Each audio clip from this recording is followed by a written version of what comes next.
दोस्तों, कोलकाता की डॉक्टर बिटिया केस में बिटिया की डायरी का अभी अभी बड़ा खुलासा हुआ है। दोस्तों, सीबीआई को एक बहुत बड़ा सबूत मिला है। आपको बता दें, दोस्तों की संजय राय तो एक मोहरा था, उसे पैसे दिए गए थे। आखिर संजय राय को कितने पैसे मिले थे? आज का ये वीडियो आपको चौंका देगा। पूरी जानकारी आपको इस वीडियो में देखने को मिलेगी दोस्तों। इसके अलावा पुलिस और सीबीआई को संदीप घोष के घर के कोने में ऐसा क्या मिला जिससे पूरा केस सुलझ गया? एक बहुत बड़ी खबर सामने आ रही है, आप चौंक जाएंगे। बिना स्किप किए हुए पूरा वीडियो देखिएगा दोस्तों। सारे गवाह और सबूत मिलने अब सीबीआई के हाथ लग गए हैं। अब दरिंदों को कोई नहीं बचा सकता फांसी के फंदे से। नमस्कार दोस्तों, एक बार फिर से स्वागत है आप सभी का एक नए अपडेट के साथ।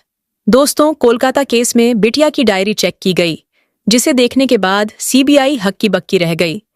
संदीप घोष के घर के बेसमेंट में जो मिला, उसे देखने के बाद आपके पैरों तले जमीन खिसक जाएगी। अभी अभी एक बहुत बड़ा खुलासा, बड़ी ब्रेकिंग न्यूज। कोलकाता केस में एक ऐसी खबर सामने आ रही है जिसने सीबीआई के पैरों तले जमीन हिला दी है। आखिर कैसे सीबीआई को इस बात की जानकारी क्यों नहीं लगी? 24 दिनों की गहन जांच के दौरान सीबीआई से यह काम कैसे छूट गया? इसके साथ ही आपको ये भी बता दें कि जब सीबीआई को इस बात की जानकारी मिली तो सीबीआई ने दिल्ली से अतिरिक्त टीम बुलाकर इसकी जांच कराई। इसके बाद असली हत्यारे का चेहरा सामने आया। दरअसल जिस शख्स ने संजय राय को 4 करोड़ 80 लाख रुपए में खरीदकर उससे सारा दोष अपने ऊपर लेने को कहा था, उस शख्स का पता चल गया और इस घिनौने कृत्य को करने वाला ये शख्स अब सीबीआई के शिकंजे में है। दरअसल आपको बता दें कि सीबीआई को 7 ऐसी बड़ी घटनाओं की जानकारी मिली जो सीबीआई को अब तक नहीं पता चल पाई थी। दरअसल इन सभी 7 घटनाओं की जानकारी सीबीआई को एक चश्मदीद ने दी थी। चश्मदीद ने बताया था कि डॉक्टर बिटिया का मोबाइल चेक करो। सीबीआई ने जब मोबाइल चेक किया तो उनके पैरों तले जमीन खिसक गई। एक चश्मदीद ने बताया कि प्रिंसिपल के घर पर छापा मारो, और जब छापा मारा गया तो उनके तहखाने से जो सच सामने आया उसे ईडी और सीबीआई दोनों दंग रह गए। चश्मदीद ने यह भी बताया कि बिटिया की डायरी चेक करो। जब डायरी की जांच की गई तो जो सच सामने आया उसे सीबीआई भी हैरान रह गई। आश्चर्य से आंखें खुली की खुली रह गईं। दरअसल सीबीआई 22 दिनों से इन सब चीजों की जांच कर रही थी, लेकिन उसके हाथ ये सब कुछ नहीं लगा, क्योंकि संजय रॉय को सीबीआई के सामने खड़ा कर दिया गया था और संजय रॉय सब कुछ कबूल कर रहा था। इस वजह से सीबीआई को लगा कि संजय रॉय और प्रिंसिपल संदीप घोष ही मुख्य आरोपी हैं और उन पर ही केस बंद हो जाएगा। लेकिन जब चश्मदीद ने सीबीआई को जानकारी दी तो सीबीआई के कान खड़े हो गए। सीबीआई ने तुरंत दिल्ली से अतिरिक्त टीम बुलाई और इन आरोपियों को सजा दिलाने के लिए नए सिरे से जांच शुरू कर दी।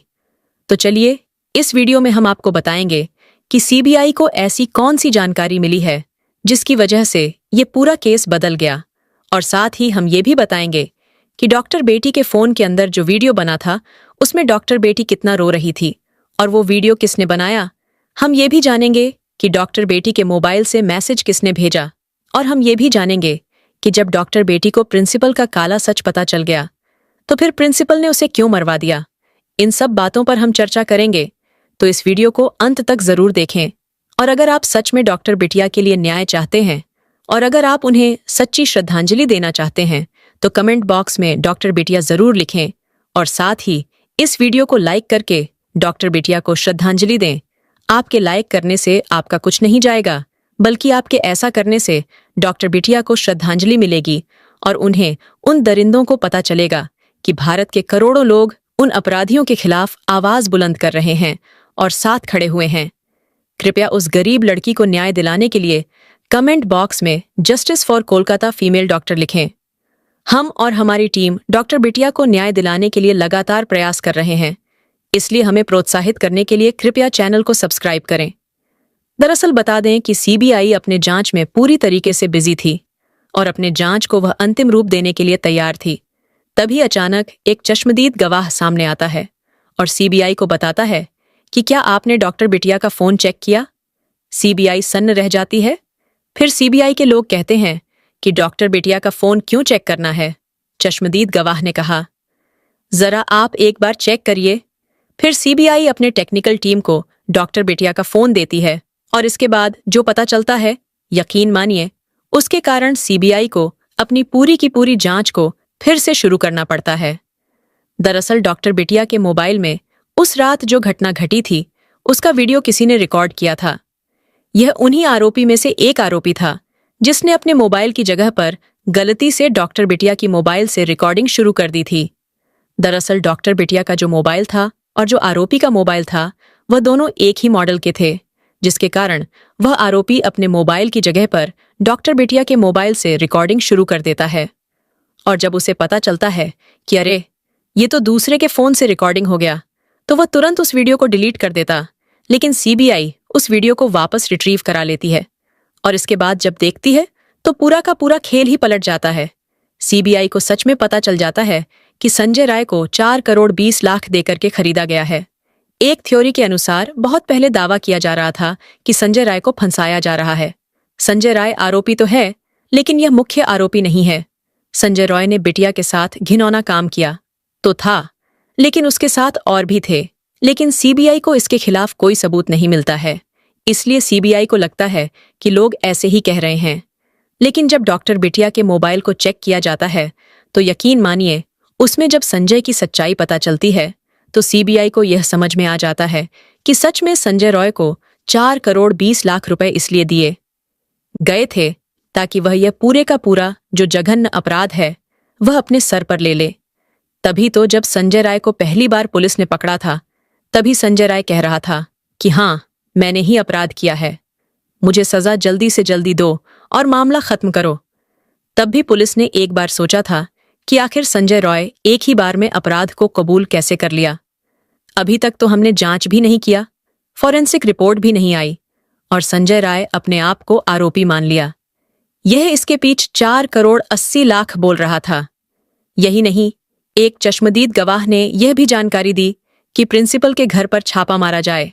इसके बाद ईडी और सीबीआई मिलकर के प्रिंसिपल के घर मौजूद एक तहखाना जो अंडरग्राउंड में बना हुआ था, उसमें जब छापा मारता है तो यकीन मानिए जो सामने निकल कर आता है उससे सीबीआई और ईडी दोनों हिल जाती है। दरअसल बता दें कि सीबीआई और ईडी को छापे में मिलता है 2000 कैसेट, जी हाँ 2000 cassette, 7 memory card, 2 hard disk और कई करोड़ रुपए और 1 लाख का कैमरा और साथ ही साथ बहुत सारे ऐसे इक्विपमेंट जो यह जघन्य अपराध करने में काम आते हैं। ये सब मिलने के बाद सीबीआई और ईडी तो दंग ही रह गए। इस पूरे केस को अब ईडी भी संभालेगी क्योंकि इसमें अरबों रुपए का खेल है और 4 करोड़ 80 लाख की रिश्वत की बात की गई है तो अब इस केस में सिर्फ सीबीआई नहीं बल्कि ईडी भी इन्वॉल्व हो चुकी है। दरअसल बता दें, इसके साथ ही साथ यह भी पता चला कि डॉक्टर बिटिया के उस जघन्य अपराध का सबसे मेन आरोपी जो प्रिंसिपल है, उसके बारे में पहले से पता चल गया था। दरअसल डॉक्टर बिटिया को लगभग 25 दिन पहले यह पता चल चुका था कि प्रिंसिपल संदीप घोष इस हॉस्पिटल में जो ब्लू फिल्म की शूटिंग करता है वह कहाँ पर करता है।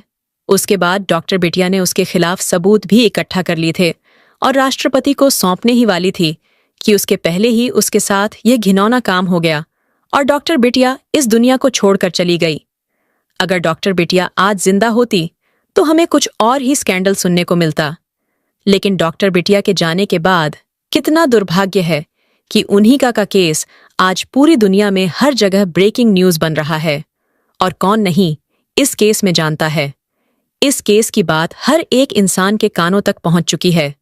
यही नहीं, प्रिंसिपल के घर छापा मारने से लेकर बिटिया के घर के मोबाइल को चेक करने के बाद सबसे बड़ी खबर जो निकलकर यह आ रही है कि जो प्रिंसिपल को जो 4 करोड़ 80 लाख दिए गए थे वह पैसा ट्रांसफर हुआ था संजय राय के पास।